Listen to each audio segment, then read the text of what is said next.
Can you hear the seagulls crying? Yes, I can hear the waves. And when do they cry? I can't. I can't. Shut up. They talk about that though, don't they?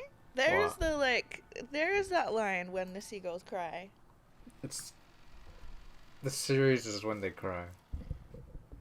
I know it's when they cry, but they mentioned the At least the seagulls crying. translation. Yeah, when the seagulls cry, as in when the typhoon's over and the seagulls come back to the island. And everyone's dead. Yeah. I thought we ended up at a gate or a door. The gate, the door, the entry to the Golden Land. Anji has returned. And it's gonna be the Ushiramiya sibling duo. I hope it's epic. Yeah. So we're going into the City of Books. Mm-hmm. It better be amazing. We'll have to find out. Big After the break. Magic. Oh my goodness. Well, what do you think's gonna happen? You said you hoped for like an epic battle. Yeah. And you were like expecting it to be like truth and stuff, but you were like, I wish it was a magic battle. Yes. You know, do you remember like I think the like only real oh no, there have been a few big battles. But like there was like the first really, really big battle was with Beatrice, wasn't it? When she was like Vigilia. Was it with her and Vigilia? They were fighting each other. I don't remember. And they had the giants. And it was like the giant towers towers. like big things and like was like Shields, and then this like came out of the ground and then this came here and boom and it was like whoa what is happening? That was our introduction to magical battles, I believe.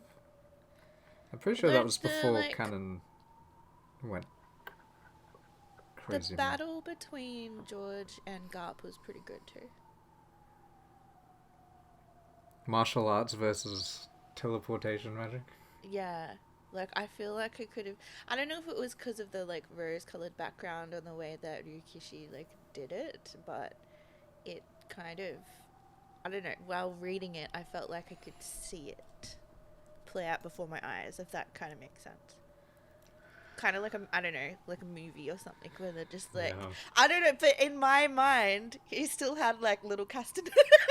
It's because the music had them, didn't it? I'm pretty sure it did. But didn't he have like a rose? No, he didn't have a rose in his mouth. There was a lot of talk about roses and stuff in it, yeah. Yeah, but and also just I don't know. It's just George. It seems very like Milady. The flair of George. Flair. His artistic martial arts flair with flamenco influences. I don't know. Right. You can see it though, can't you? Yeah, I know what you're talking about. We'll check out the fight game after. I feel like there is actually like a sprite of him like getting a rose or something in his mouth. We'll have to see. Anyway, we should get started. And I will be narration, I think. I can't remember who this is. It could be Anji. It could be you. It's I think it's just normal. Shannon and Cannon stood guard in front of the door to the Golden Land. They glared quietly and fearlessly at the eerie fleet of ships across the horizon. Wait, why? I thought they left them alone. Are they still coming for this last fragment? So they had the goats consume like the land. Yeah, they consumed everything. All that was left was like the little piece that they all live on, isn't it? Otherwise, they wouldn't be here. And so they're having stronger pieces to come and finish the job, essentially, because the goats can't stand on anything, so they've got an armada now. Shannon slowly lifted her hands. Cannon raised his right hand, and a red blade appeared there. Stop right there! I forbid you to come any closer. If you do, I'll kill you.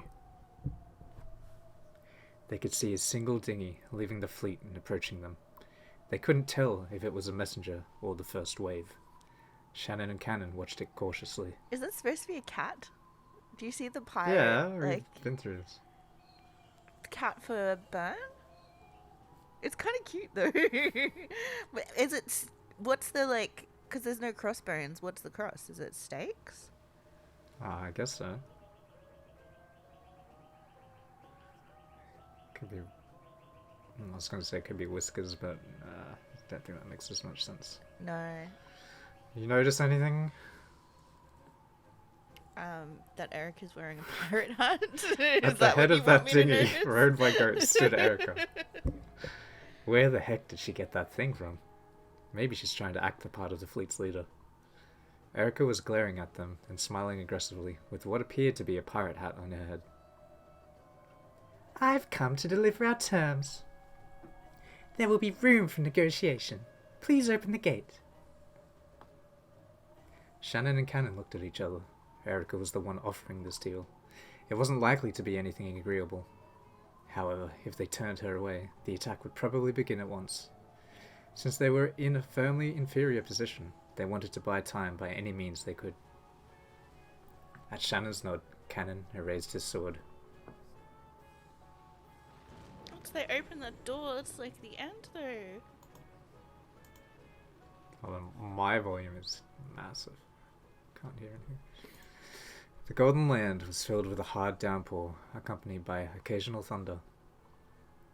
Erica, who realized that this weather spoke for their emotions, smiled even more boldly.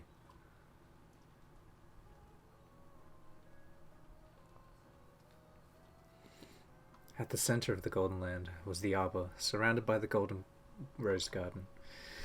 A large number of humans and illusions were there, arguing about something.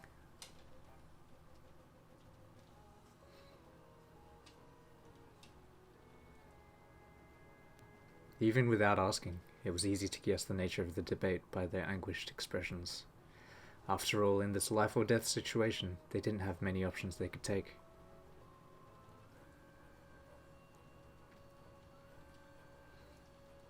What is this option? In the direction Erica was being led, Beato stopped waiting, accompanied by the Shiesta sister corpse. When Erica, accompanied by her goat guards, saw Beato, she gave a bow that only appeared graceful. Beato followed suit and gave a graceful bow of the sort that was rarely seen from her. I am Beatrice, master of the Golden Land and the Golden and Endless Witch. Announce yourself. As though implying that she was more than happy to go through with this farce, Beato introduced herself boldly and requested that Erica do the same. We have been dispatched from the great witch of theatre-going, drama, and spectating's noble city of carefully selected books. I am the Witch of Truth, the commander of the library fleet, which is committed to bestowing honor and protection to books. My name is Furudo Erica. It is a pleasure to make your acquaintance. Shall we get down to business? You ought to celebrate. We of the library fleet, dedicated to offering honor and protection to books, have come to bring good news to you all. First, I would like to announce that, after careful selection, the City of Books has acknowledged and accepted the game board created by the Endless Witch Beatrice as a great and honorable book. Oh, that is indeed a great honor. That game board is a profoundly entertaining and original masterpiece worthy of close study. It deserves to be released for all of our subjects to read. And so, the City of Books has ordered us to grant eternal honor and protection to this game board. This is all quite long and boring. Get to the point.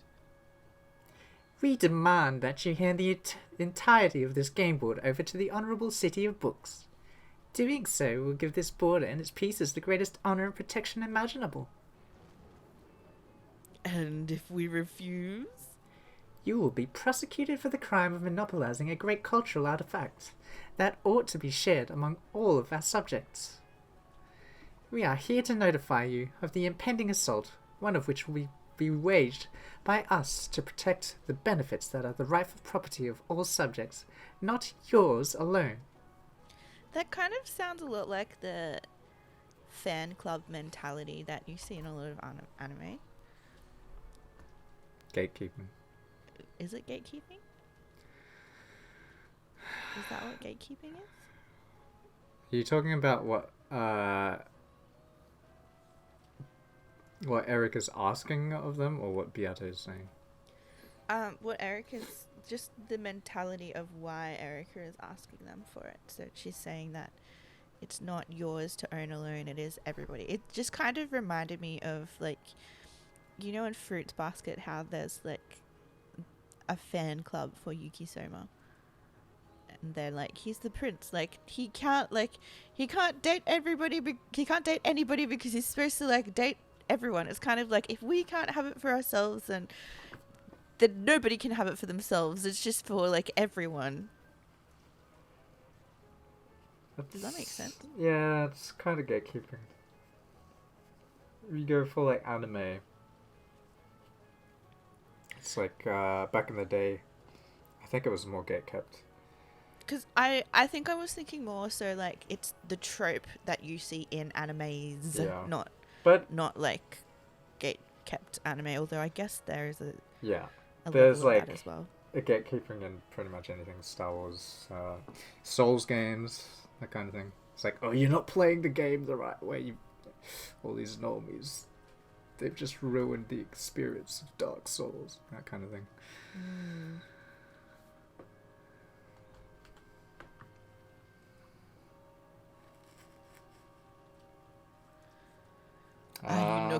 Sorry. Yeah, go. Are you not concerned that the shared property of all subjects might be destroyed in this assault of yours? According to the Great Library Protective Regulations, when a criminal guilty of monopolization of a cultural artifact raises that objection as you have now done, the executive fleet may prioritize arrest over its protective duties, as long as they obtain permission from the Great Court. Of course, we have already obtained the Great Court's written authorization. I imagine the word arrest is closely followed by dead or alive, am I right? My, I'm impressed that you can read those tiny letters. Now, enough fooling around. Let's hear your answer. What do we have to gain by accepting your conditions? Both of us will be saved a troublesome task. Furthermore, your brave and noble acts will be recorded as a glorious final chapter in the City of Books. You do understand, right? You have no chance of winning. This isn't even a fight. It's just you sitting there at the bottom of a well while people throw stones at you. So you claim that I have the power to choose nothing except how the library witches will record my final moments. The rest depends on you. If you treasure this game board, you ought to surrender. The pieces will be treasured by our many loyal subjects for all time, and will be able to continue their roles on into eternity. In other words, the tragedies I created at will shall repeat forevermore. How is that any different from what you've been doing so far? It isn't. Is there anything else?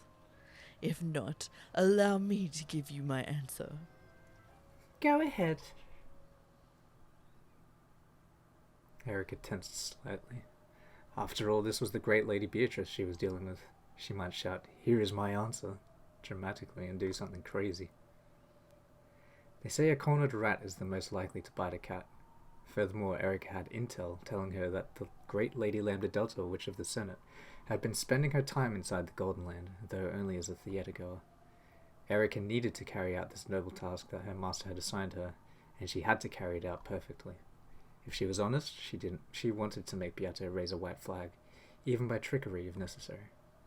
So, even though this was a farce, she held back from giving any unneeded provocation. She gulped and tried to size Beato up. And then, with a pathetic expression on her face, Beato let out a sigh. I'll be honest. The truth is, I am tired. What do you mean by that? My game had already achieved its purpose when my fight with Butler ended. And yet, for various reasons, the game has repeated several times since then. To be perfectly honest, I am tired of it. To be honest, that isn't the answer I was expecting at all. So you want to surrender? Really? Simply put, I don't care either way. It doesn't matter whether I surrender or whether we're vanquished by you. I simply wish to have the curtain closed on this game board and tale, regardless of who does the deed. Of course, that was a lie.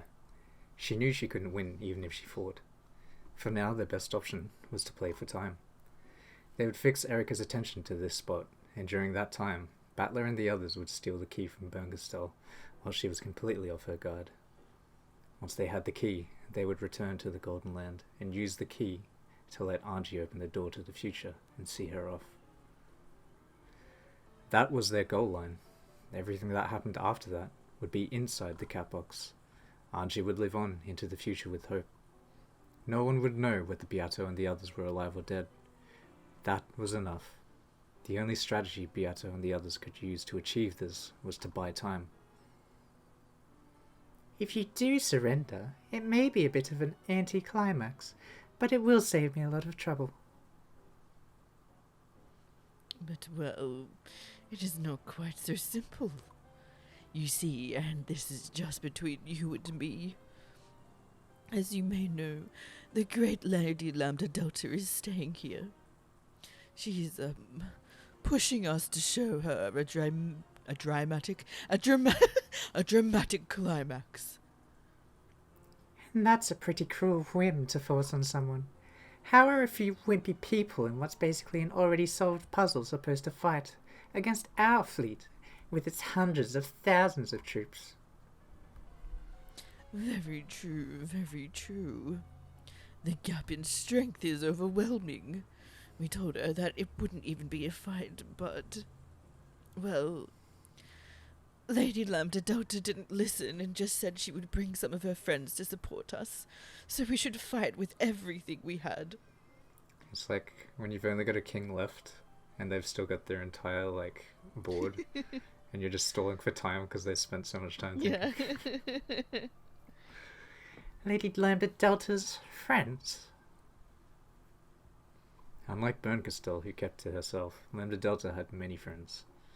Her friends and patrons were either territory lords or great influence, who came from all over the place, or else monsters that had become legends in their own lifetimes.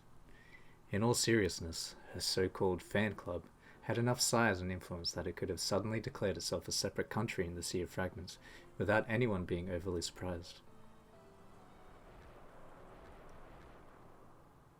So Erica's intimidated.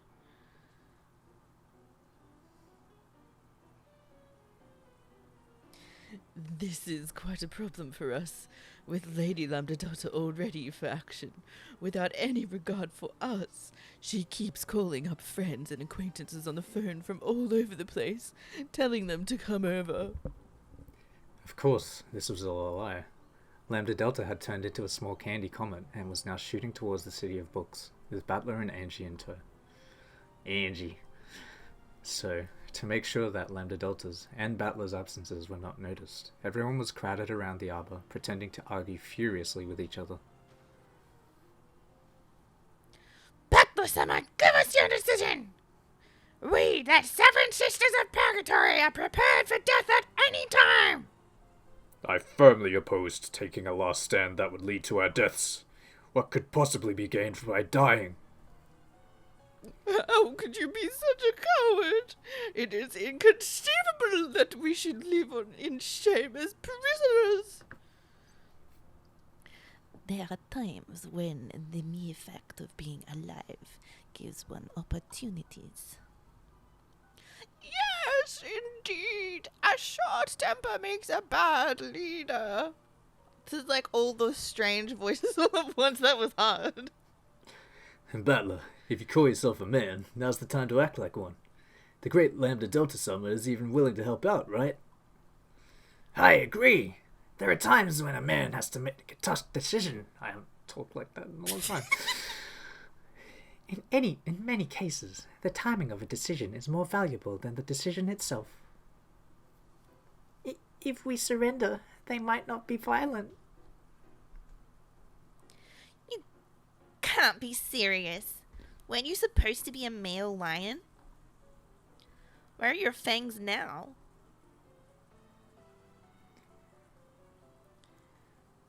Sloth? You should, yes. I was going to say, you should know this one.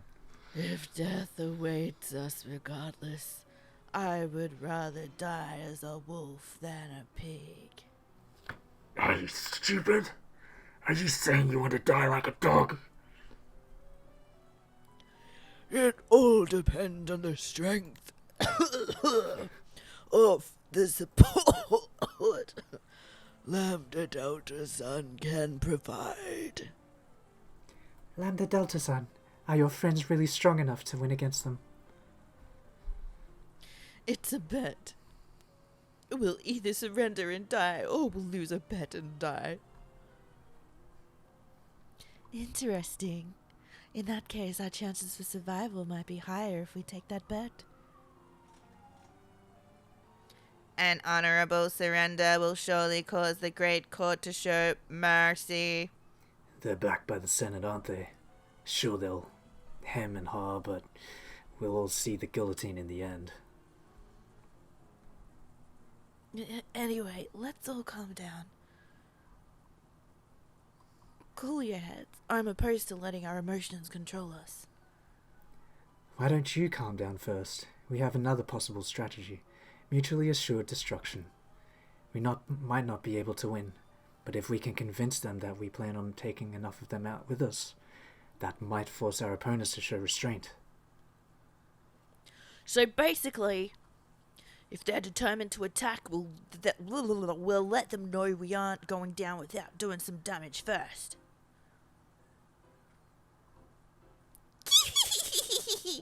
All of Lambda Delta's friends are incredible. She knows lots and lots of witches, beasts, demons, and gods, all of which have really, really huge legends and histories. Even if their ships outnumber the stars in the sky, Lambda Delta's friends would wipe them out with a single blast. Will this really work? She hasn't seen through our act yet, has she? It is working. You Oh must my speak goodness. more forcefully as well. Do not worry about politeness. Of course, Guard is gonna be the one to, just spill the beans. Enough, you gutless swine!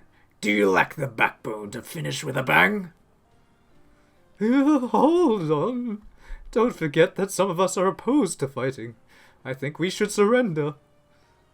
What? Goda, you loser-loving fool! Oh, ouch! Master, it's just an act. Cure! Oh my goodness. Well, it looks like the debate has gotten quite heated. So, will we surrender, or will we fight back? Which will it be? Nobody knows. Personally speaking, I would like to surrender. If my role will end either way, I would prefer that my Game Boy be preserved the way I made it. I could not bear to have Lady Lambda Delta continue to use it however she pleases. We don't want that either. I came here to fight you, but I'm no match for Lady Lambda Delta's friends. Secretly, Erica was getting worried by these complicated developments, and she was relieved that she hadn't pushed too hard earlier on. She wanted to flatter Beato and end this with a bloodless takeover. Even the great Lady Lambda Delta probably wouldn't seriously think of picking a fight with the Senate. Her motive was probably something much more trivial, a simple desire to watch the game board's final fireworks from a front row seat. However, if she really did have some fireworks of her own prepared, it was at least possible that this could turn into a ruckus that Erika would have no chance of quelling. Beate saw all of this going on in Erika's mind, so she continued to act with an even more pathetic expression on her face. Even among witches, her acting ability was top-notch. Might you be willing to lend us some of your strength, so that my game board's beauty will be preserved? Truly, it was a great error to invite that busybody as a guest. I understand. I'd like to end this quietly too, if I can. So how can we work together? For some time now, we have been arguing over whether we should surrender or resist. I intend to return to them and propose that we surrender, and ask Lady Lambda Delta not to do anything that might destroy the game board. That would please me very much. So, what should I do? I would like you to guarantee that we have the necessary time to debate the matter. After all, your ships are surrounding and pressuring us at the moment. Everyone is so tense at the thought that we may be attacked at any time that they're falling apart. So, if you guarantee that we will have enough time to discuss this amongst ourselves, everyone will surely be able to keep their composure during that time. Furthermore, I will have enough time to convince Lady Lambda Delta. Very well. About how long do you need? Would you be gracious and avoid giving a specific time limit? If a time limit is imposed and exposed, everyone will just fall apart again as the limit nears, possibly leading to a more radical decision. You have a point there. The most important thing about a fuse is whether it's lit or not. The length of the fuse is a trivial matter. In that case, will you give us the time we need? Understood. I guarantee that you'll have time to discuss it. However, that time won't be unlimited. I'll wait here and listen in on your discussion.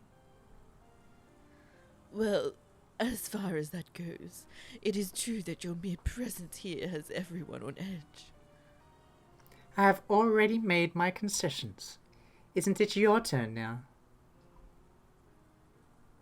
They were some distance away from the arbor, but it was just close enough to give a general idea of what was going on. It was far enough that they just might be able to hide the fact that Battler and Lambda Delta were missing. Just far enough for them to convincingly act like this was a white-hot argument in gridlock. If it were possible, they would rather have kept Erika at an even greater distance. They had planned to set up a seat of honor for their guest at one of the far corners of the garden maze. Is there some sort of problem? Okay, don't make such a scary face. In that case, please wait here. This is, confidential conference, so you must, come no closer than this line. Beato drew a line in the ground with her foot. Help them see me in a good light. If it's clear that I have obtained a generous agreement from you, that will be a powerful weapon in my hands in the debate. Could I get a chair? Yes, of course. Chiesta troops, bring Lady Erika a chair and umbrella at once. And a hand towel, too. I'll wipe it nice and clean for you.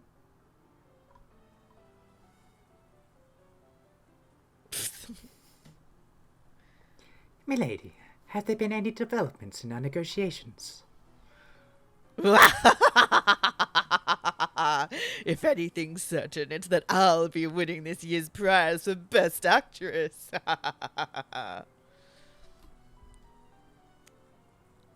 We always get this one mixed up. This one is Kirie's envy. That's Beatrice Summer. All we can do is argue fiercely, squabble amongst ourselves, and make it look like things will turn for the worse if negotiations break down. Indeed, this is yet another fight to support Battler's group. Get yourselves ready, everyone. Let us argue and insult with all we have. Got it? Yes, master. The sight of Goda, his cheek red and swollen from being pinched, made everyone snort. But they quickly covered their mouths and put fingers to their lips. Then everyone nodded at each other, and the fake argument resumed. Erica was sitting in the chair that the Siesta sisters had brought her, filling her goat in on the details of their discussions. The goats would probably return and tell the rest of the fleet. The fleet would tell Berncastel, and Berncastel might think of some plan to deal with this situation, or give new orders. The conversation with the goat ended, and it spun around. It would return to the dinghy and report on this to the fleet. Wait, are the people at the library on the boats? Or are they at the library? They would be at the library. Okay. It slipped out from a rosebush and passed through the garden maze, heading towards the door that led outside. Is it really okay to let that goat reach the boats? If it goes back, Erica's report will reach Berncastel's ears. The Siesta sisters spoke through a secret channel that only they could use. 2 seconds, yeah. Won't even be a sound, yeah. It's just about to leave Erica's sphere of awareness. Estimated 10 seconds before it reaches the goat boatman's sphere, so assassination can be carried out successfully. Lady Beatrice, your permission to assassinate, if you please. We can do it. Erica will sense nothing. You do not have permission. Did you think an envoy would leave their ship without setting a time limit? The fleet probably has orders to attack if it isn't contacted within a certain period of time. Let that goat go. 00, understood. The goat passed through the door. Then, after receiving a silent bow from Shannon and Cannon, it got on the dinghy and returned to the fleet. The fleet would probably follow Erica's orders and stand by until an attack order was given. That gave the residents of the Golden Land a chance to assassinate Erica. Oh, I wasn't expecting that. But of course, that wasn't going to be possible, practically speaking. She was Berncastel's greatest underling, and a witch who controlled truth. Tricking her was all they could hope for. Anything else would be overconfident.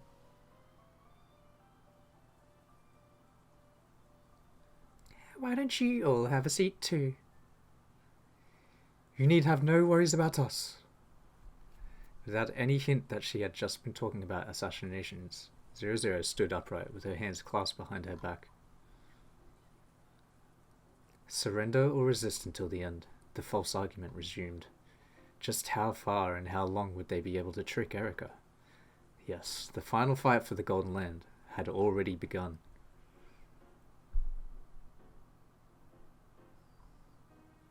Battler, you can count on us to handle things here.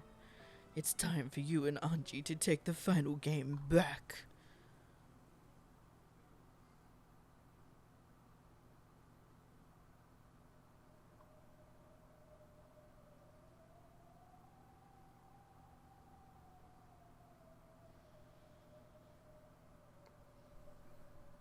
This is one freakishly huge library.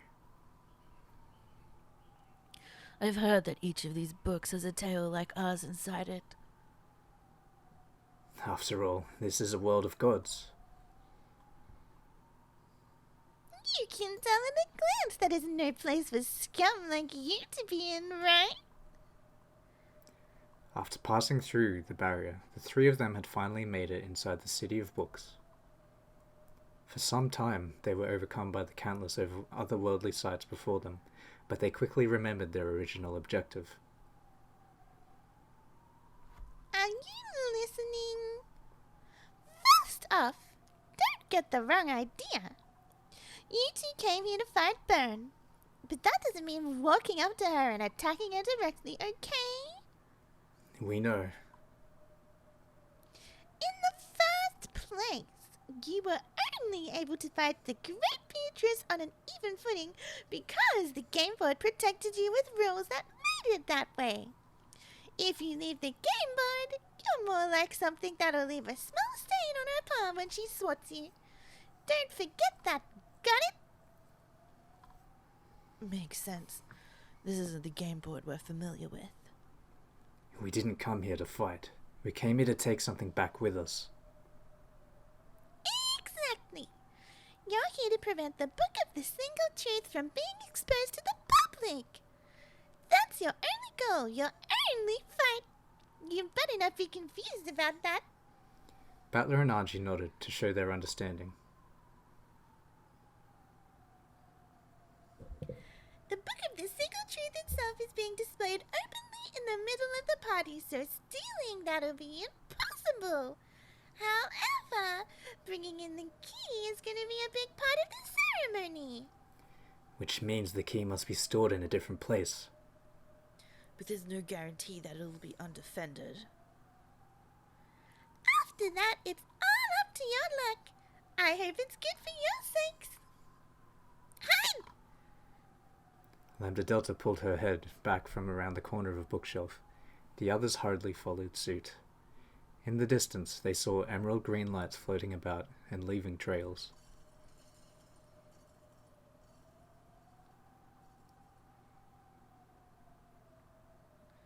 Those are Bird's cat familiars.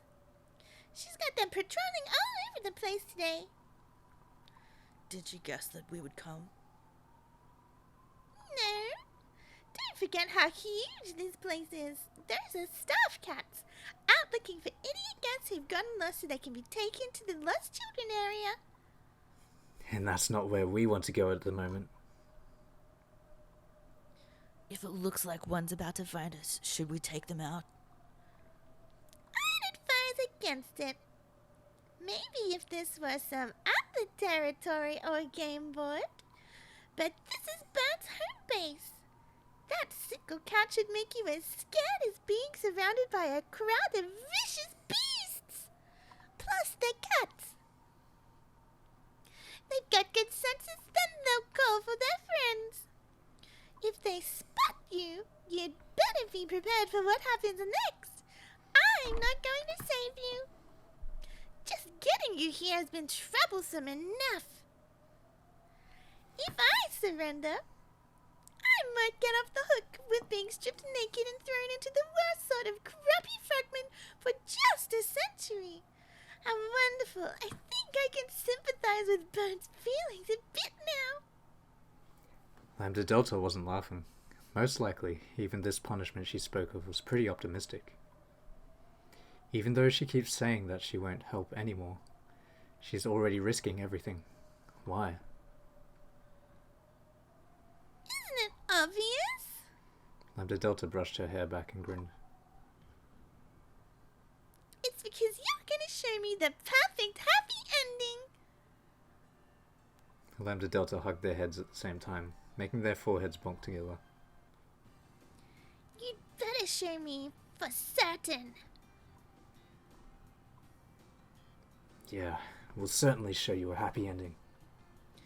We'll certainly take this cat box back. Let's go. This way and swim quietly.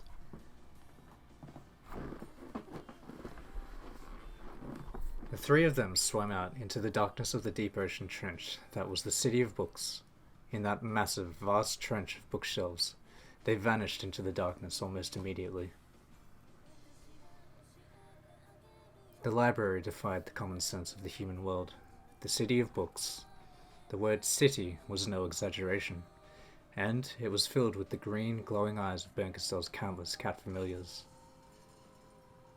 Trying to count them would be almost as crazy as counting all the fish in the ocean. They formed schools that swarm all over the place, on the lookout for any fools who might miraculously have managed to slip in and disturb their master's party. If Battler's group was found, the cats would report it instantly. They would probably form a pack, open their large mouths and swallow them in a single gulp. There would be no fight. In this place, Battler's party would be swallowed like tiny fishes if they were discovered. The warships surrounding the Golden Land were well more than 100 strong. Each of them had dozens of cannons pointing at the door to the Golden Land. The goats that packed the decks of the ships numbered in the tens of thousands. Each one of them carried enough anti-magic toxin in their fangs to completely deny one of the game board pieces. This time, they would chew apart and eat away everything. The crowd of goats unleashed their rotten breath and dangling drool.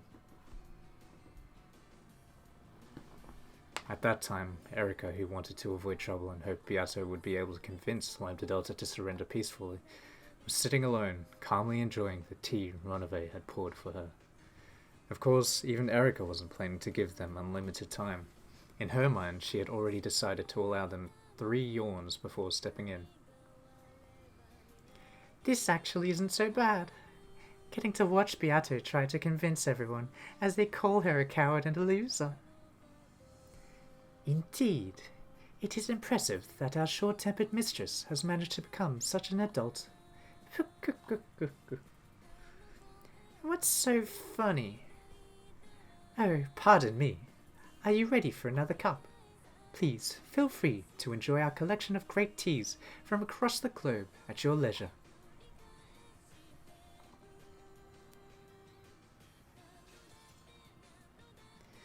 Lambda is leading Beato's side into an all-out resistance.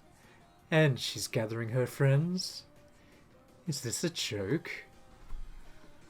The messenger cat shook its head, then continued to dispassionately meow its report. Sorry. I want to see that.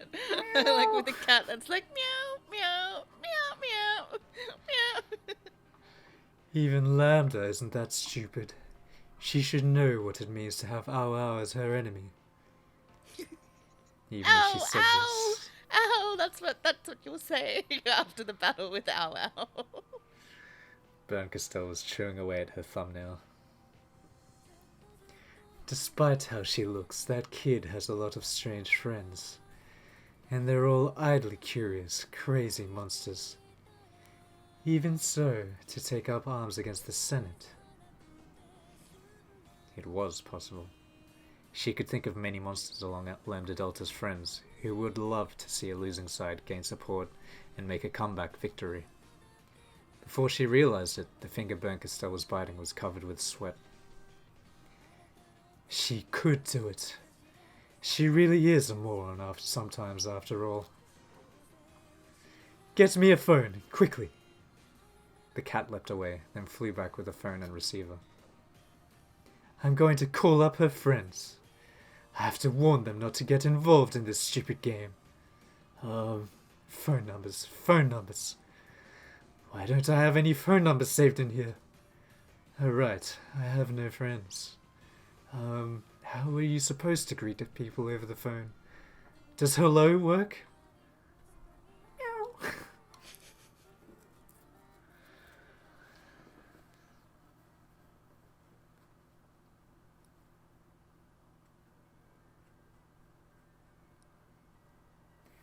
The Golden Key was being kept in a room inside the City of Books. However, perhaps a room wasn't a fitting word to use. It was large enough that you could probably fit 2 domed baseball stadiums in it if you tried. Even so, in this city, these were called rooms. Floating in the center of this vast room were several sacred magic circles. Wrapped around by these magic circles was Anji's gold key. Surrounding these were countless emerald green stars which looked like a slowly revolving planetarium. The eyes that numbered the same as the stars were all glaring in the same direction.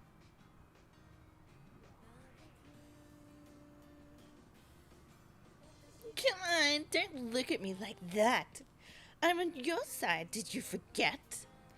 One of the cats cat paddled towards Ava, meowing that no one was allowed to enter this room. Lady Bern Castell has ordered me to guard that key, so why don't you leave this to me and get lost? After looking at each other with suspicious eyes, the cats glared at Ava again, as though saying that they hadn't heard any such order. By the way, cats are pretty soft buddies, don't they? makes them much easier to chew. Ava lifted up her golden staff, and the floor and ceiling of the vast room were covered with red lines. The reactions from the cats was lightning fast. They realized instantly that this was hostile behavior. The entire emerald green constellation writhed and became a single massive deep-sea fish, which charged at Ava with its cavernous mouth open wide. However, at the same time, the red lines on the floor and ceiling, the massive spiderweb, pinched itself together and crushed the fish, twisted it, spun it around and around, and compressed it into the size of a small ball.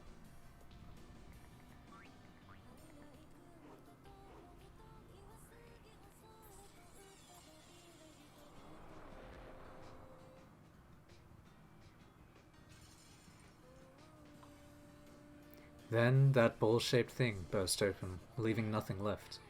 It all happened in an instant.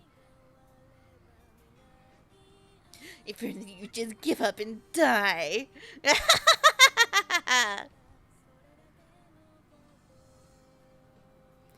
The witch hunters were holding a convention. Oh, there goes my voice. Convention in the event hall. After all, when Ushiromiya Ava's diary was opened, the endless cat box would be lost, along with the countless imagined stories that had entertained them for so long. So, this final convention was a time for them to air their best theories one last time. While the opening of the cat box did give them a slightly lonely feeling, they couldn't contain their excitement as intellectual rapists. Not when they knew that the Rekenjima mystery was finally going to be solved once and for all. If that box were opened, a single girl would be hurt.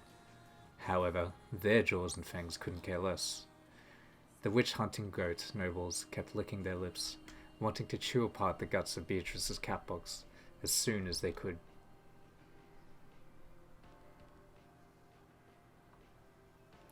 Seated upon a solemn throne so tall it looked like a pillar, Featherine listened in on the nonsense being spewed from the mouths of the goat nobles. A black cat wearing a cape silently appeared and whispered something into Featherine's ear.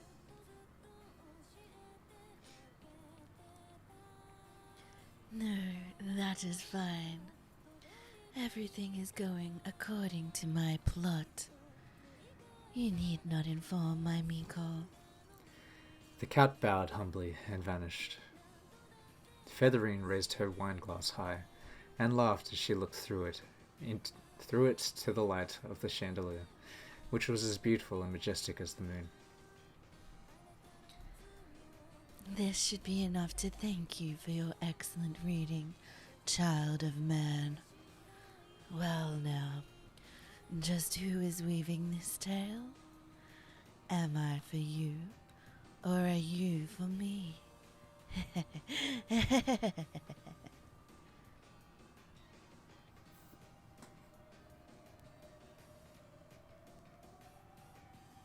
What do you think? A trap? As Battler's group moved forward, darting from bookshelf to bookshelf and avoiding the eyes of the cats, they found something strange.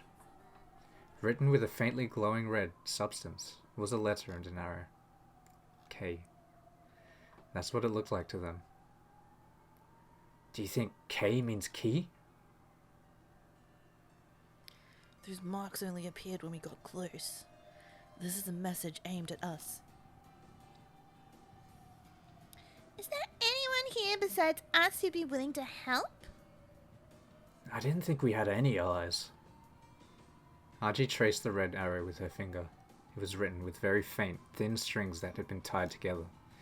This red stuff which stuck to your finger and tore away like cotton candy had to be. There is someone on our side. Someone who's always been on my side. How can you be so sure? Yeah, I get it too now. Lambda, we can trust the person who wrote this. She'll probably be able to guide us to the key safely. Are you sure? Then let's go. We don't have time to be standing around. Thank you, Mom.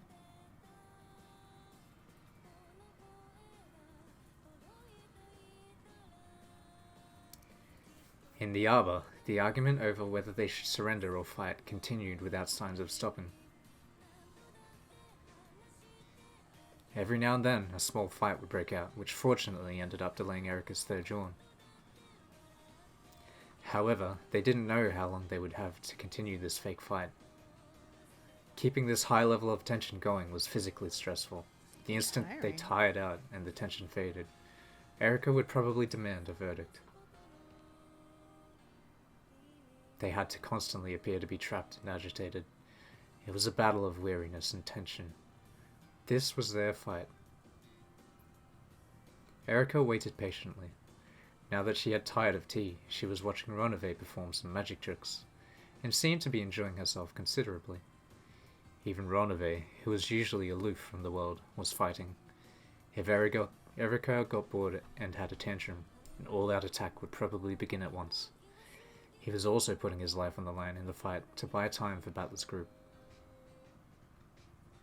As the fiercest leader in the argument, Piato wore out the quickest. She breathed heavily and her face was so pale it seemed she might faint at any moment.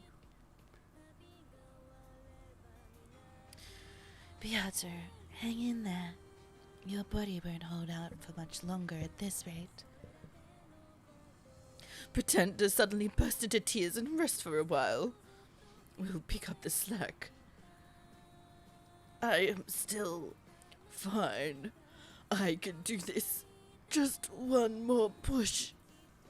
Let's go. So who's up next? Who wants to be beaten down first? In that case, I, Goda, am prepared. We must fight. It would be outrageous to accept defeat without fighting. As I've said from the beginning, fighting with all we have is the only option. Hold on a second. Erika suddenly rose from her chair. Ronove tried to coax her back into her seat, but Erika's attention was completely focused on those arguing under the arm. Ugh, I knew Gerda was gonna mess everything up. What do you mean? Goda does nothing wrong.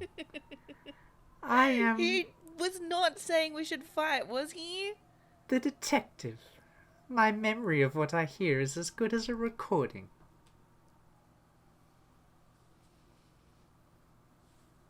We are aware of that, of course. You are quite an excellent detective, after all. I'm not interested in you. Goda-san, I have one question for you. Yes, ma'am. Have I done something to cause offense? Hold on. Don't forget that some of us are opposed to fighting. I think we should surrender. Those were the first words I heard from you when I arrived here. However, you just said this. We must fight. It would be outrageous to accept defeat without fighting. As I've said from the beginning, fighting with all we have is the only option. That's what you said. Come on, Gerda. Come on. Just say you changed your mind. Well, did I say that? It is hardly strange for an opinion to change in the course of a discussion. Indeed.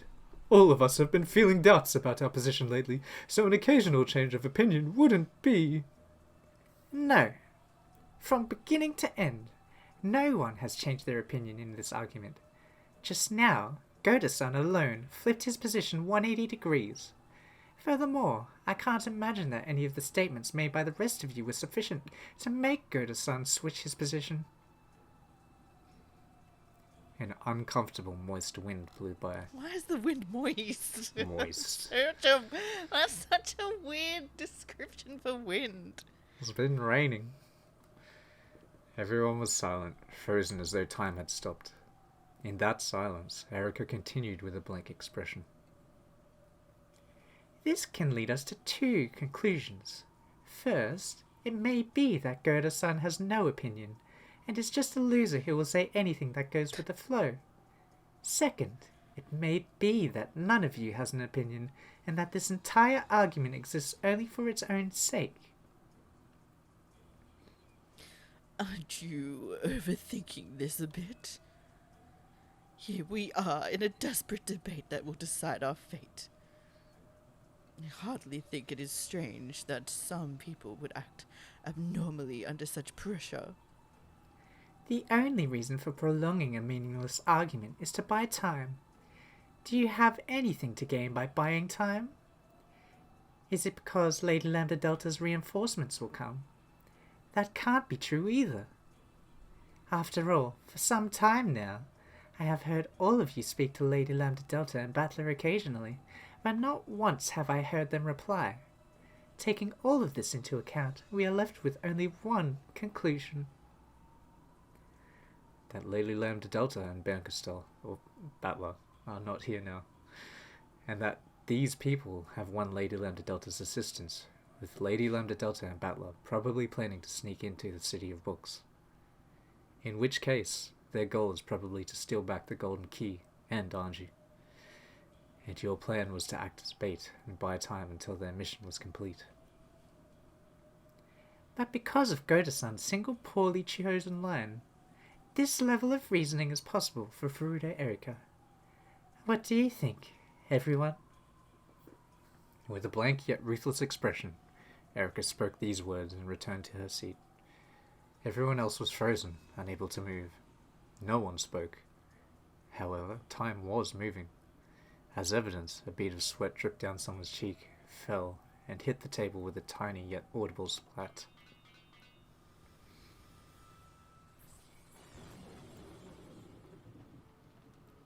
Then, frozen time shattered, and in that same instant the white chair Erika had been sitting in broke apart. The stakes of the Seven Sisters of Purgatory and the high-velocity rounds from the Siesta Sisters' corpse hit the chair at exactly the same time. And a few moments after that, the Erika sitting in that chair faded and vanished. After image. She's fast! Kill her! In an instant, Erika had moved to a spot behind the chair. Her expression remained as blank as it had been before. However, there was now something in her hand that hadn't been there.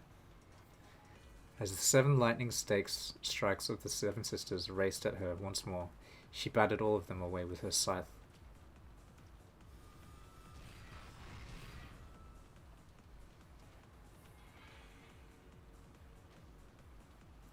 That was one hell of a farce. But the tea was good. Thanks for the meal.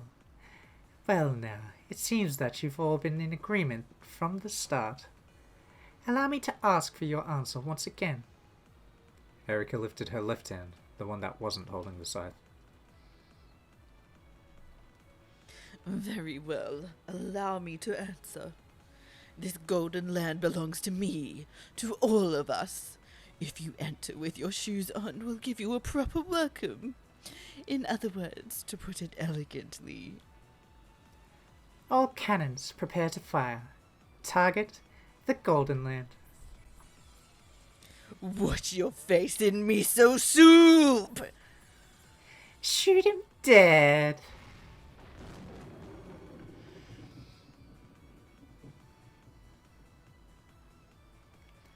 Yes, thank you. See you around. Meow. Berncastel set down the receiver and crossed out yet another name on a list of Lambda Delta's notable friends. Something was wrong.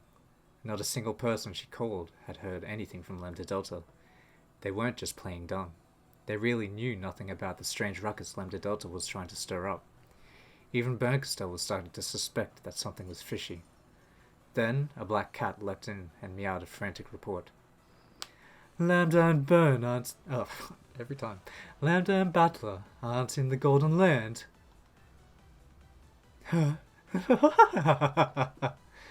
She tore the phone receiver from its stand. The number she dialed was short. It was probably an internal line. However, after listening to it ring several times, she slammed the receiver down again, finally managing to break the phone. Gather all the cats who aren't busy. This is an emergency. The cats I had guarding the key aren't responding. Lambda! Berncastel, overwhelmed by something, I missed it. Overcoming emotion, something like that. Overwhelmed with emotion, kicked the table over. Then the room finally grew bright. It was like a green sunlight. A bright green light waved about, giving the illusion that a green sun was rising and lighting the room up. It was a sign that Berncastell's army had been giving an emergency summons. Come, my kitties, it's time for a witch hunt. And that kid always smells like candy, so you'll find her pretty fast. The first cat who finds her gets a human form and a witch's title. Oh. What was now an emerald green nebula let out a roar of delight that shook the bookshelf cliff.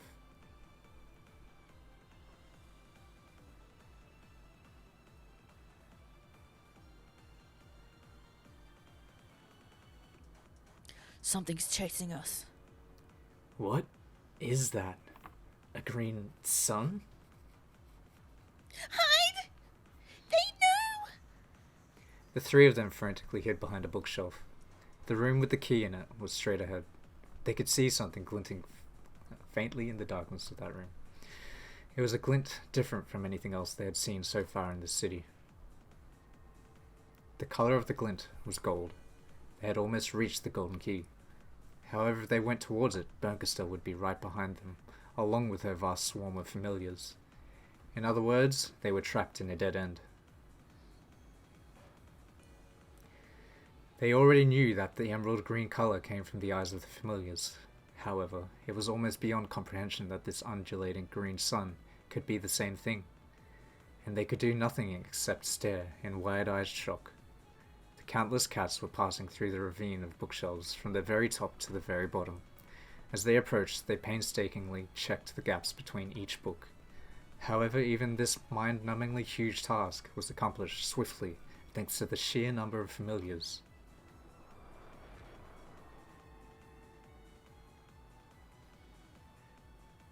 With the speed of a gust of wind, they carefully checked every nook and cranny. There was no way to hide from this green sun. That would have been as foolish as trying to hide from water in a sinking ship. Will we be able to hide until they pass us? No. At this rate, we'll be found no matter where we go. Battler was just about to leap out from the shadows, but Lambda Delta grabbed him by the collar an instant before. Are you thinking of fighting? No, but we'll be found if we just stand here. So we have to move forward. We need to reach the key as soon as possible. You really think that there won't be cats guarding the key?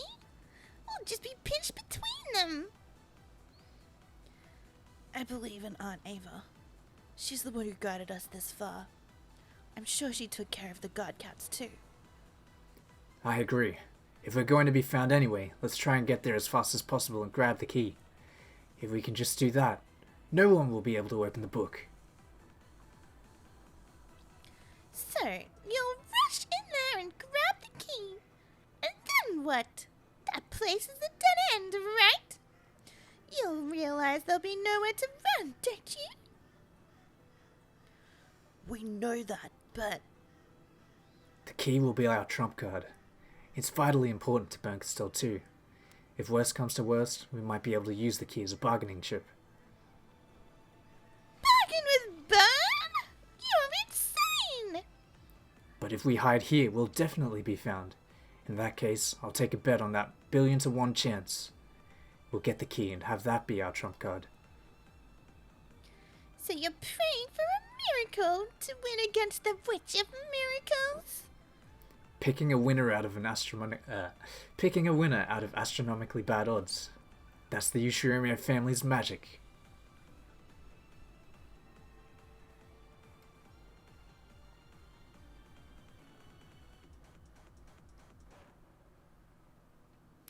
I've got good eyesight, so let me enlighten you. Can you see those magic circles around the golden key? That's a simple barrier, but a pretty strong one. It'll break if you just touch it. But it's the sort of annoying seal that'll take exactly 1 hour to fade, whether a great witch or a lowly human does it. It's still over an hour before the ceremony begins. In other words, we won't be able to even touch the key unless we can buy time for a whole hour. when Aunt Ava took out the guard cats, she must have broken the magic circle too. It probably won't take an hour. magic circle is still intact. Sorry to say it, but even if Ava did touch it, it was less than an hour ago. Well, what's an hour? At least we know we can grab it if we manage to stick around that long. Yeah. Sure, let's play tag for an hour. I'm used to getting chased around by thugs. You two really are out of your minds. You're really planning to play tag against Burn and all our cats? Even if there's 1% chance. You can be certain that we'll grab it. The difference in enthusiasm between the siblings who had everything to lose and Lambda Delta was immense. However, Lambda Delta was no coward. She was a great witch of the Senate. If she surrendered, she wouldn't be able to escape severe punishment, but she would be forgiven after a few hundred years. Why would she, after being thrown into a stormy sea while clutching a boy that could save only her, decide to throw that boy away? No living person could be as determined as those siblings who were already fighting for their lives. No one could blame Lambda. You two really are stupid, you know that. Well, why didn't I tell you about a plan that's got a bit more than 1% chance of working? How does that sound? The two siblings looked at each other. However, they both thought that any plan would be worth listening to, even if it would only raise their chances by 0.00001%. A sacrifice? Burn is a cat. She'll chase fleeing prey, but she'll also kill the prey that doesn't flee. And only after toying with it first. Cats are terrible people. Still, if that's true, it'll be worth betting on. Let's have one sacrifice. We'll decide with rock, paper, scissors. Whoever loses has to go turn Burn, then get laughed at and killed, all to buy as much time as possible. Does that work for you? No need for rock, paper, scissors. I'll do it. You two go on to the key room. No way, Undi-chan. I'll do it. This is all my responsibility. I was the one who listened to Burn Castle and trusted her. So I've got a thing or two to say to her. Both Battler and Anji decided to be the sacrifice and wouldn't listen to the other. See? You need rock, paper, scissors to decide, right? If you don't act quickly, we won't even have a chance to use this plan. They'll be here any moment. Okay. Either Anji or I will be the sacrifice. Lambda Delta, you'll take whoever's left, steal the key, and take them back to the Golden Land. I won't let you do That's it. Anji. Whoopsies. I won't let you do it. Oni-chan. Quit joking around. You've got to let me act like a big brother at least once in a while. There's no time. Rock, paper, scissors, single round. I'm super paper, so of course we'll start with that. Got it, you two? Fine. No regrets, okay? 3, 2, 1, paper! It really was a stupid kids game of rock, paper, scissors. Since they promised to start with paper, this was a chance to make a surprise attack and use something else. However, both Battler and Anji chose rock. And yet, it wasn't a tie. Because in addition to those two rocks was one person who chose scissors. After staring stupidly at their fists and those scissors, they looked at her. Dang! We were supposed to start with paper, so I figured I'd use scissors and beat you both. I guess we should have stuck with paper. There had been no reason for Lambda Delta to join in on the game. This wasn't the time for a joke like that. Battler and Anji, each trying to lose, chose rock. Lambda Delta alone chose scissors. Don't tell me you intentionally... If you die, we can't even get back to the Golden Land. It doesn't count. Well then, you can just use this. When Lambda Delta made a clenched fist, a palely glowing fragment appeared there, and she gave it to the pair of them. Battler had seen one of these before. It was a magic fragment like the one Erica had used before disappearing, which would allow one to cross the sea of fragments. With that, you'll be able to return to the Golden Land. And anyway, I'm the best person for the job. You two probably wouldn't last a handful of seconds against Ban. If it's me, not only will an hour be no problem, but who knows? I might even win. And I owe her one. I've got to make this my victory and even the score. Still, away games are such a pain. Lambda Delta pretended to complain as she stood up straight. Anyway, see you in a bit. I guess a show-off like me couldn't stick to being a spectator after all. Sorry for stealing your time to shine. It's sad that I won't be able to watch your game until the end. I've already been shown the script, so I'm not missing anything. Lambda. Then, with her broadest smile and a wink. This is your happy ending. I've already figured out what happens next, so there's no need to watch. I'll see the two of you again. In the credit roll of your happy ending, that is. Wait. Lambda Delta snapped her fingers, and the two of them turned into Competo candies. She picked them up, took aim at the glint of the golden key, and flicked them away. That way, they should be able to reach the key without Bernkastel noticing.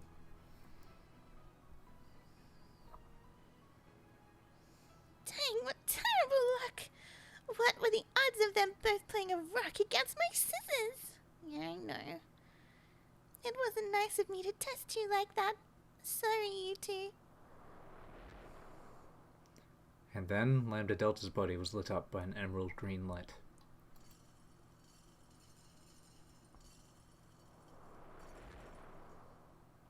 When she turned around, the cat's eyes and Lambda Delta's met. Lambda Delta grinned and waved.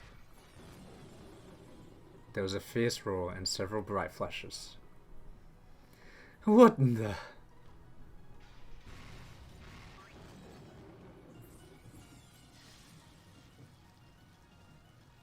A chain of explosions flashed by one after another, enveloping Bernkastel and her pack of familiars in an instant. They were multicolored fireworks, or rather, multicolored candy that burst with a flash and scattered everywhere. Countless stick candies, sugar sculptures, cookies, and tarts flew in every direction, and each one of those split and exploded into hundreds of candies, each of which exploded again into a cloud of Competo. However, these sweets weren't sweet. The Competo was heavier than lead, harder than steel, and sharper than any blade. As the colourful cloud exploded outward, it blasted the entire pack of cats into little bits. The emerald green glints were scattered everywhere and sparkled like the night sky, and among them danced a cloud of pretty candies that looked like they'd go well in a Christmas tree. It was sufficiently outrageous and beautiful and cute to mark the Great Witch Lady Lambda Delta's appearance on the scene. Oh, if it isn't Lambda. I was hoping to meet you in the party hall. I love you, Ben! Isn't whispering of our love all the better if we're alone? I'll be happy to hear it after I've plucked off all your limbs. With a jerk of her chin, Bern ordered her familiars to attack. And this is my dearly beloved, and my only friend in the world. Her arms from the elbow down, her legs from the knees down. You can chew those up however you please, but not a scratch anywhere else on her. The crowd of cats undulated again, reformed into a single mass, became the emerald green leviathan that would swallow up any poor victims who snuck into the city of books. It was shaped like an impossibly vast whale. I thought it was a flycatcher. A Venus flytrap. However, would it look like a whale from Lambda's perspective? She probably couldn't see anything except an immense mouth about to swallow up everything. Ah, simply wonderful!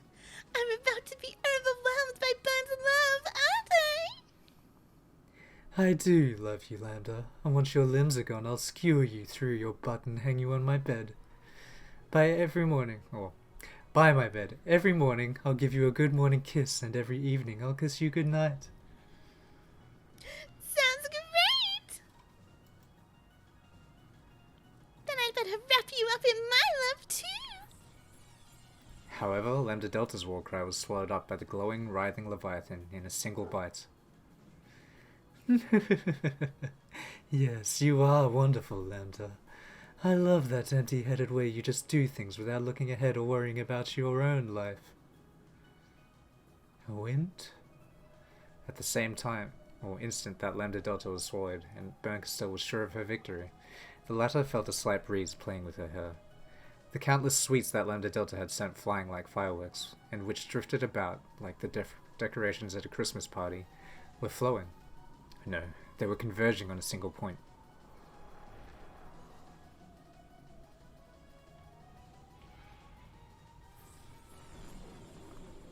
It was like watching a firework run backwards. Countless sweets rapidly contracted around the vast closed mouth of the Leviathan. A gigantic reverse explosion concentrated on a point inside it. Or perhaps it was more like countless candies showering the Leviathan from all directions like bullets. In that mass of green was a black swirl. That swirl was on a palm. On the palm of Lambda Delta, who wore a defiant smile. It was a massive supergravity. All of the sweets, the cats, the whale, and everything else was being sucked into that one point and crushed.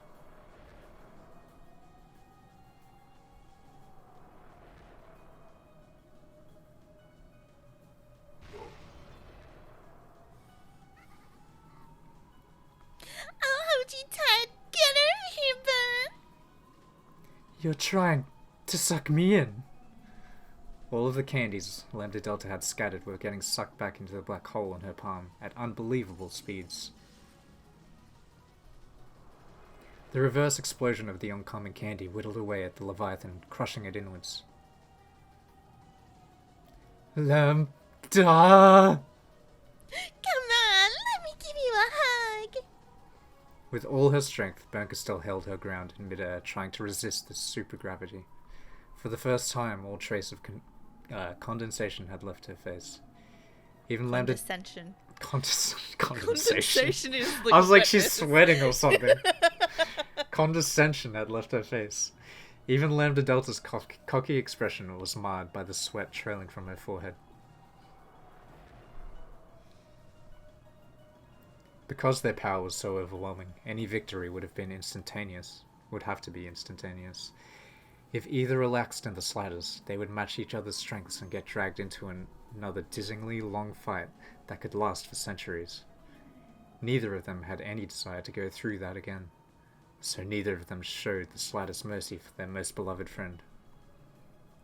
By now, the Leviathan had been completely crushed and compressed inside the black hole. Berncaster was the only one still holding her ground.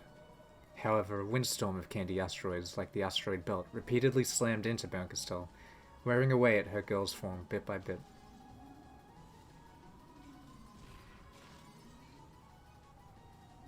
I've got to get away, or I'll really... The thing flying into Berncaster's range of vision was a comet pelting straight for her, with a massive present box at its core and a cloud of candy surrounding it. Lambda! Yeah, my buddy! I don't know whose voice that was. The candy comet wiped out Berncaster along with her scream. It burst into little bits, and within a blink of an eye, it was sucked back into a hole of supergravity. Once it was all gathered into one place like a gem, it began to spin rapidly. It was flattened by the centrifugal force, turning into something whose shape resembled a galaxy. After swallowing all of the cats and their master, it now looked like a wiggling, flickering emerald green galaxy that floated just above Lambda Delta's palm. The pocket of supergravity kept compressing it further and further, until at the end, it had become a single green, shining completo. Then, it fell down onto her outstretched palm. Why does it look like it's radioactive? It is. Sorry, Bern. I wanted to play with you always, so I've always taking it easy and pretended to be in a pinch. Lambda Delta held the compaytor above her head and peered at it. But the truth is, I'm just impossibly strong. Sorry about that. Then she pressed the compaytor to her pink lips, gave it a light kiss, and bit down.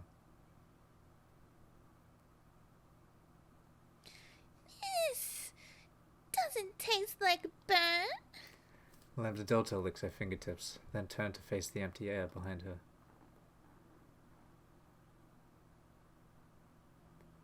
I already knew, my beloved Lambda. I love you, Burn. Liar. I knew that you never took me seriously. In that case, let's love each other for real. Both of us, seriously. I do love you, Lambda Delta. I'm happy, so happy. I do love you, Burncastle. I'll turn you into candy and color you with my tongue forever. No matter who wins, our love will never fade. That's wonderful, just wonderful. I just realized I left my window open. My neighbors probably think I'm crazy. I'm pretty sure they can hear you regardless. Yeah, but it's just this high pitched. I love you. And now you're laughing to yourself? Okay, let's love each other right now.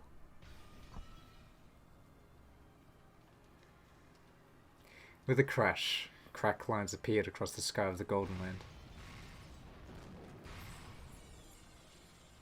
Then, finally, the barrier of the Golden Land was breached by the fleet's assault.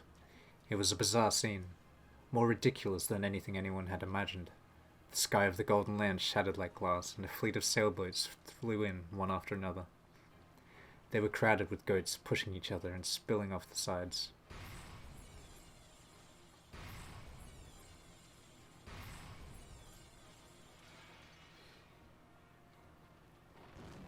Come, let us begin.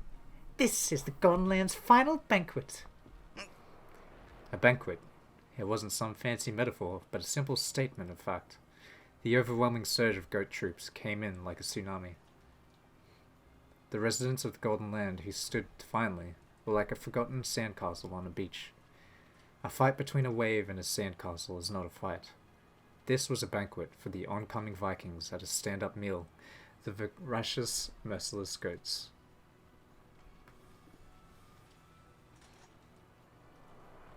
It never ends well with Nazi when she has a gun. I know. I just need to close my curtains. It got very dark.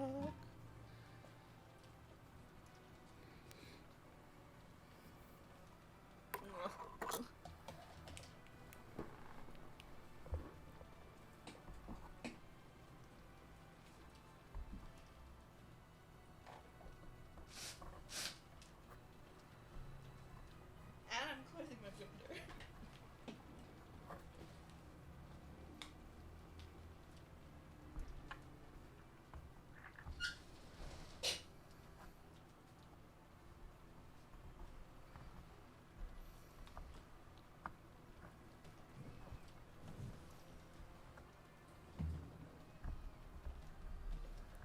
There's no way around it.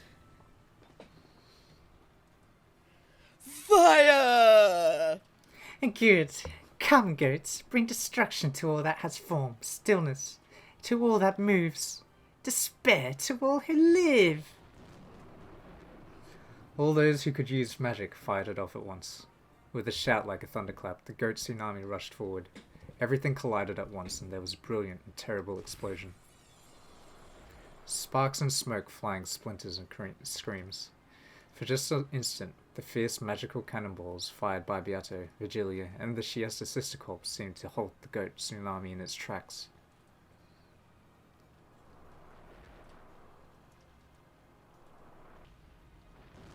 However, their numbers were so great that they didn't even flinch. The goat wave continued to walk over the corpses that had been blasted away, or which had fallen to their knees in weariness.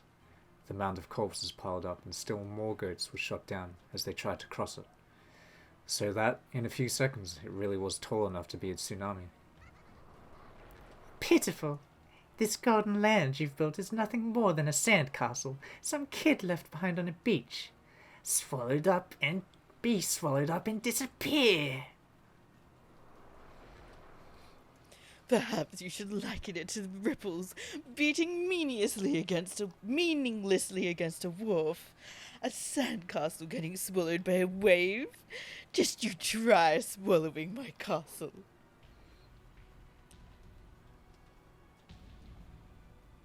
Beate lifted her hands, telling the pair of battle towers that had been hidden deep in the ground that the day of glory had come again. They get to return! It looks like they're under construction for some reason. They took a beating last time. The goat tsunami looked up at it in shock. After all, this time the tsunami that towered over everything wasn't them.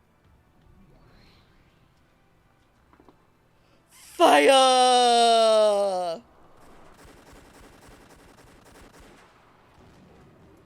A thunderstorm of rapid-fire ballista rounds leapt from the battle tower gun ports. The goats let out a confused scream at the furious tempest that was bearing down on them. However, they saw something else too.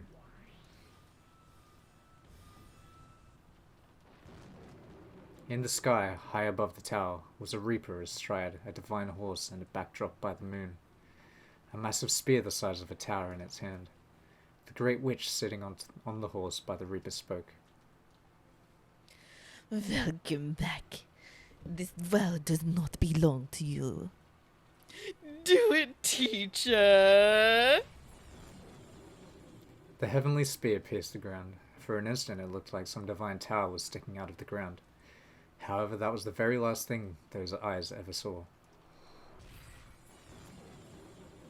The sacred spear was the embodiment of heaven's wrath, and the strength to bury an unclean city. In a single stroke was unleashed upon the pack of goats. With a massive explosion that resembled a volcanic eruption, goats were sent flying all over the place. Not bad. I guess they really are witches. But is it enough? The enemies keep on coming. It looks like we'll be the ones swallowed up after all. At least you do seem to be enjoying yourselves. Wah-ha-ha-ha-ha, and me too. How could one fail to enjoy such a festival? It seems our time in the limelight shall not be stolen from us after all. Looks like it. I'm all fired up. Yes, the crowd of goats truly was like a wave pressing in from the sea. You might be able to split a ripple on the beach with your feet, but you can't split the sea. Witches could. However, that meant the other side also had someone who could split seas. Suddenly, smoke poured from one of the two towers, and the ground shook as it crumbled.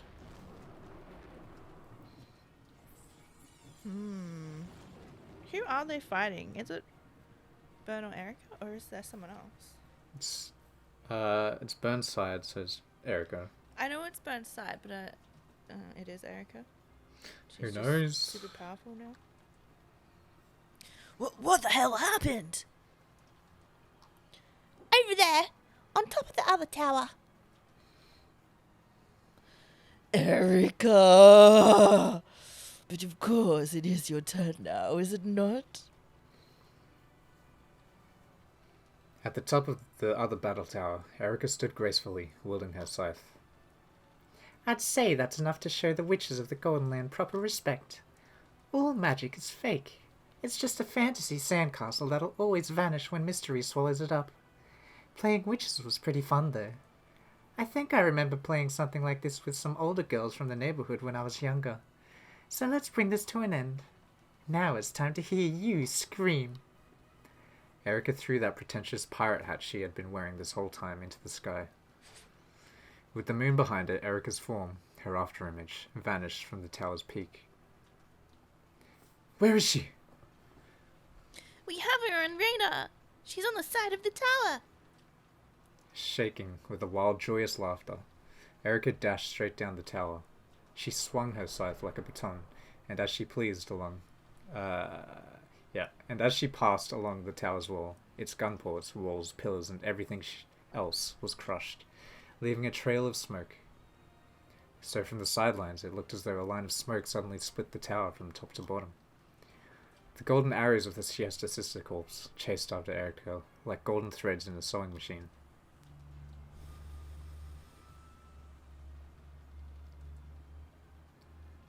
You monster! Get yourself sewed and embroidered, yeah?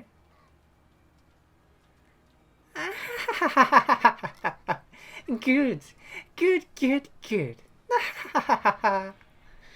Even the golden arrows couldn't catch up with Erika. Finally, Erika reached the bottom of the battle tower, and empty cartridges were ejected from the golden bows. Burst, useless tower. Isn't that the phrase? Erika, who had now landed on the ground, slowly stood up and tapped the tower behind her with the handle of her scythe.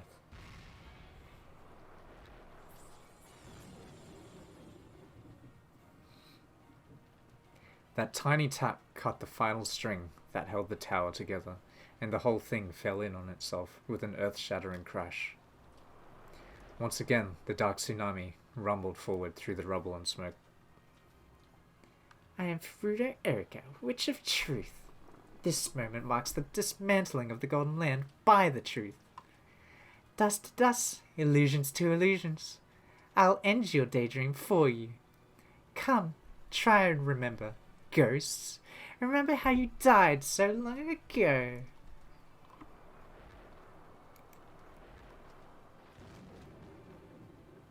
The goat tsunami swallowed everything up.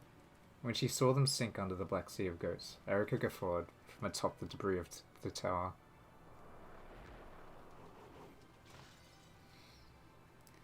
Come on now, kill them, massacre them all. Cut off all their heads and stick them on spears.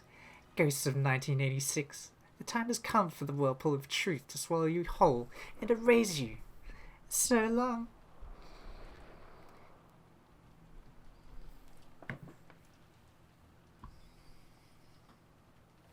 Is that enough of a battle for you? Yeah, it was pretty good. When you're like, they're gonna do a truth battle, but I want to see a magic battle. I was like, yep. The like ending scene with her in the boat though was pretty picturesque. The boat? Yeah. What do you mean? What is this music? Why do I feel like I'm in a Disney theme park? I love it. So we have 2 more until the ending? Yeah, 1, 2, I don't know. We're like right at the end. Ooh! I was not expecting Lambda to sacrifice herself. Sacrifice? What do you mean? Well, like, I was kind of thinking the same as Battler and Anji, like, without her, how will they get back? But apparently it's not a problem. But what if the Golden Land gets eaten up? Then they won't have, like, anything to go back to. Who knows? You'll have to find out in the next episode. If this is all just a stage play and they're all like, oh, look how good we acted our stage play, I'm gonna, like, flip my table. Speaking of stage play, Yeah. there's I was checking the Umi Reddit, and I was gonna send it to you, but I was like, I better not, just in case you go in there and see spoilers or something. Mm-hmm. But they're doing a episode 2 play, I think it's a play, in Japan. Oh, really? Yeah, apparently they've done the first one already, and they're doing the second one now. How does... I can't remember which one the second one was. This is Rose and Maria that survive at the end, and then they're running away from the goats. And she's got a bar of gold, Oh, a okay, gun, and yeah. a fountain pen. When was it that we find where the actual, I guess, Kinzo's version of the Golden Land is? So when they go into the room find all the gold. Yeah. Um, Because that wasn't in the very beginning. That was still technically a mystery.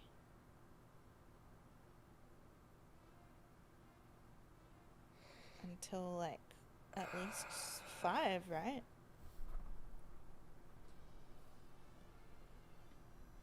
was it? I'm trying to remember. Remember. Because there was a thing with, like, Ava and Rosa. Where, like, Ava found it, and then Rosa came in, like, a few minutes after. Like, they both solved it, but Ava was just quicker. I think that was 3. Where she was having all the headaches, and she was, like, Ava Beatrice. But, yeah, I think that was it. I think that's the introduction And to then it. so was it 4 or 5 when Battler actually went down there? And 5 is when Battler It was went in. 5, yeah, okay. I knew 5 was, like, something. Obviously. Well, no, that's not what I meant. In terms of progression in how much we understood. Yeah, it was like Ava and Rosa solved it, but they didn't really like give us the answer and show us everything to like the contraption and all that stuff.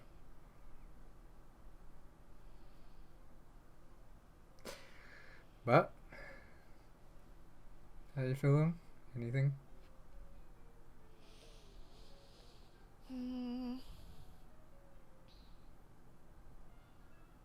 Yeah, I'm feeling good. Alright. No thoughts? I feel like I interrupted a lot more of this one.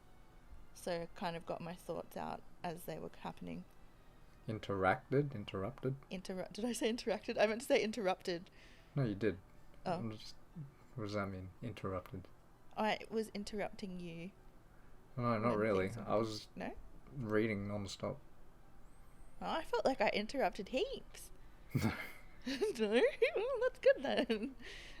With like I just had a feeling though when Goda was like, "Oh, I'm acting." I was like, "Oh my goodness, Goda, shut up!" Oh, they could have like sort of like bought them more time if it wasn't for Goda. I think even if Goda didn't say anything, I think Erica would have. I think it still would have been the same ending. It's just, I guess, the amount of time they were able to stall for. all a script. This is all just the story of Umineko. What do you The mean? fact that it's meta to say that. What do you mean? I don't get it. Anyway. No, like... What? You can't say that and then move on. What? Yes, I can, and I will. So for, like... This whole episode, for the most part, has just been, like, a lot of stuff going on. And, like, when you've got, like, the action scenes and stuff, I try and read faster to, like, keep the pace going, because it's meant to be a fast-paced scene and stuff. And so I'm, like, constantly stumbling on words and all that. Oh, look. I think you get stumble that too, just as right? badly, yeah. Yeah. Sometimes my words just don't come out, or I'm reading ahead and I'll mix the word Yeah, I'm reading yeah, ahead I with was the doing the word that I'm same. supposed to be reading. We get interesting mishmashed words. But yeah, you get that, right? Like, you speed up your reading, kind of? Yeah. Or Yeah, is that no, just I me? get Is that what I'm No. doing? Well, I think I speed up too when I get really into it as well. Because your mind's reading faster than your... Not necessarily, but there's some scenes where it's more like emotive, or say they're having an argument or something. I find I will tend, if I'm really into it, I'll tend to speed up the flow with that, and then sometimes I might slow down other things. There was, like, just a single, like, text box. Like, full text box. I didn't take in a single word, but I was just reading it. Like, Yeah, no, I get read that. it pretty, I get that. like, it was like my eyes were just blurred, but I was reading every word, and I, like, read it all, like, flawlessly. I was like, what did I just read? Because it was, like, a whole bunch of big words, and I was like, oh my gosh, my Yeah, brain just like shut out. you're reading it, but the words don't actually like process in your brain. Yeah. It's not the words. The words process because you read it. It's the meaning of the words. Like, No, I didn't even process the words. Somehow I was still saying them. It didn't work, so I don't know. It's just me when I have a micro sleep. I wasn't sleeping, alright? I'm not you. Alright, so next is going to be, I guess, the final battle, I think. The finale. Is there a tea party? I can't remember. I think maybe there is. Like, there might be, like... You know how we had tea party and then we had the question mark? I think there's just a tea party, and then that's it. Tea party, or is it a tea celebration? The breakup party. The tea funeral. Tea funeral. Funeral for Beatrice. Funeral for Goda. Funeral for He's just like... He's just like me. No, I was gonna say he's like a despicable, like, clown. How dare you? I can fix him. Alright, we'll leave it there for this one.